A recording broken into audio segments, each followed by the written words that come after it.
DeMarcus had worked far too hard to let someone like Karen disrupt his peace.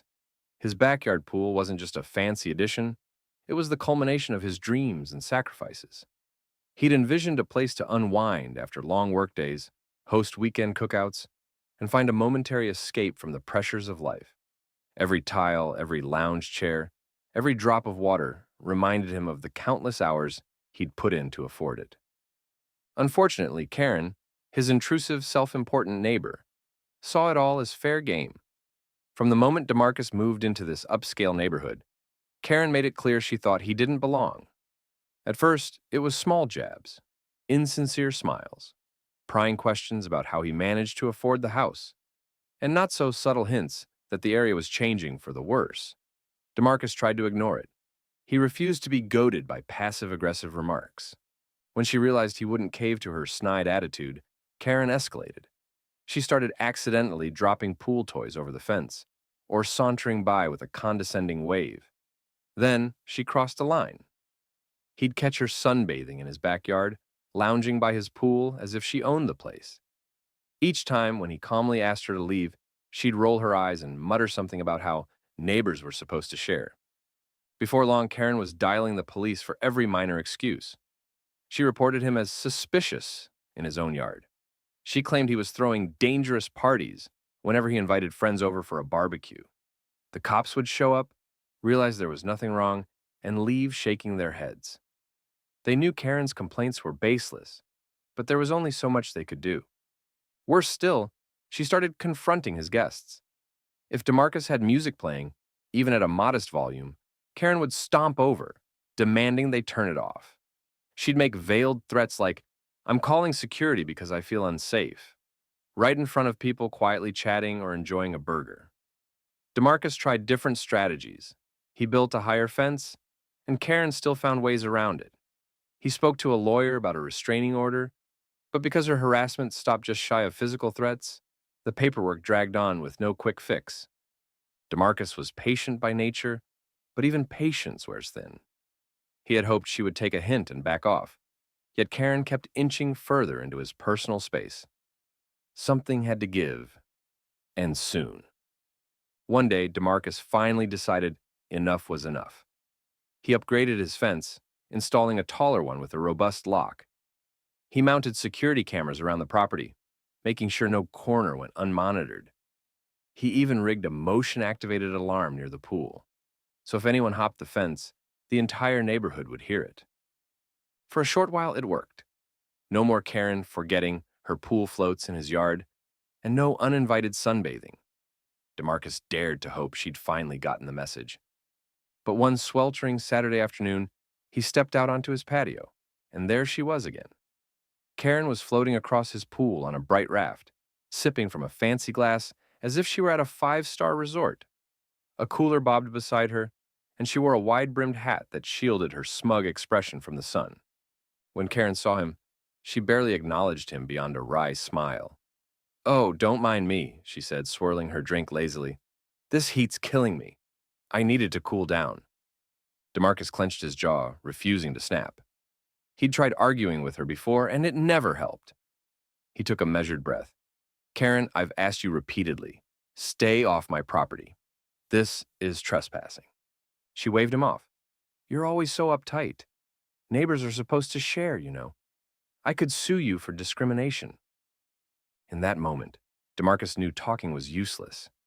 She wielded threats and victimhood like weapons, bending the rules to suit herself. But this time, he had a plan, one that would make her think twice before ever setting foot near his pool again. DeMarcus forced a calm smile. "Maybe you're right," he said lightly. "I've been too tense. Tell you what, let me grab you a fresh drink on the house." Karen's eyebrows rose as she floated in self-satisfied comfort. "About time. I've been telling you to lighten up." DeMarcus slipped inside, letting his real frustration show for only a moment. Then, he picked up his phone and placed a quick call. "Hey, man," he said quietly into the receiver. "Can you bring over that cement truck today? I'm redoing the pool." He hung up, then mixed an extra-strong margarita. Smiling to himself, he returned to the patio, handing the drink to Karen, who accepted it without suspicion. He settled onto a lounge chair, glancing at his watch. She sipped her drink, blissfully unaware of what was coming. Soon, the roar of an approaching truck echoed through the quiet neighborhood. DeMarcus stood up. "Enjoy the water while you can," he told her. "Once I start these renovations, things are going to change around here." Karen opened one eye, sizing up his matter-of-fact tone. "Renovations?" she asked, sounding unconcerned. She didn't bother lifting her head from her raft. Within minutes, the cement truck backed into his driveway. A longtime friend of DeMarcus climbed down, eyeing Karen with thinly veiled amusement. "Ready?" he asked. DeMarcus nodded. "Let's do it." The driver aligned the chute over the shallow end of the pool and started pouring. Thick gray cement oozed into the water, slowly replacing the crystalline blue with a heavy, sludgy swirl. Karen was so relaxed she didn't notice at first. She only realized something was wrong when her foot brushed against a newly solid surface. What in the world? She lifted her sunglasses, peering over the side of the raft. Her face twisted in confusion. "Cement?" DeMarcus crossed his arms. "Just remodeling my own property, Karen." She scrambled to her feet, the raft tipping precariously. As she tried to wade to the edge, she sank into the wet mix. "You've lost your mind," she yelled, pushing against the thickening substance. "Really?" DeMarcus quipped. "Because I told you to stay out. I warned you. I tried everything, but you wouldn't stop trespassing. Thought I'd give you a closer look at these renovations." Karen's outrage exploded into shrill threats. "I'll sue you. I'll have you arrested." She struggled against the cement, now clinging to her legs. The more she moved, the faster it seemed to lock around her. DeMarcus shrugged, staying calm. "For fixing my pool? No jury in the world would blame me for securing my property from intruders. Good luck making that argument." Realizing she was stuck, Karen's voice quivered with desperation. "You can't leave me like this." "Don't worry," he said evenly. "It's shallow. You won't sink past your waist, and in a few hours, I'll call someone to chip you out. Maybe." She threw curses at him, arms flailing, face twisted with fury and disbelief. But for once, DeMarcus didn't budge. He turned his back and walked into the house, ignoring her screams of protest. Word spread fast through the neighborhood that Karen had finally gotten her comeuppance. Curious neighbors gathered at the fence, phones raised to capture the scene.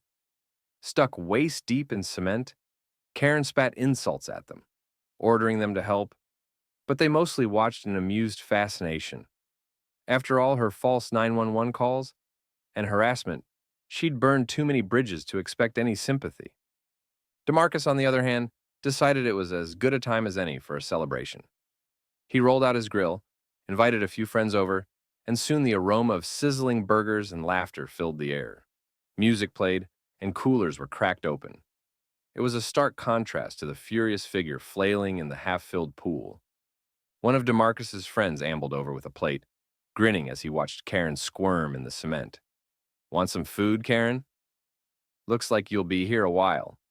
Her face burned scarlet. "This is inhumane," she shrieked. "I'm calling the police." DeMarcus raised his eyebrows from across the yard. "They're tired of your calls, remember?" Neighbors nodded in agreement. Some recounted her previous antics, accusations of suspicious behavior, claiming people were dangerous for grilling on a weekend. Now those same neighbors chuckled, enjoying the irony. Karen had turned everyone against her with her entitled tactics, and her meltdown was a kind of neighborhood entertainment. To make matters worse for Karen, a local news crew, tipped off by a viral smartphone video, arrived on the scene. A reporter stood at the gate, microphone in hand, describing the bizarre standoff. Karen tried to shout over the reporter, but it only made her look more unhinged. "This is private property," she hollered, voice cracking. "He trapped me in cement." "Were you trespassing?" the reporter asked pointedly. Karen's eyes darted from the camera to DeMarcus, and she said nothing.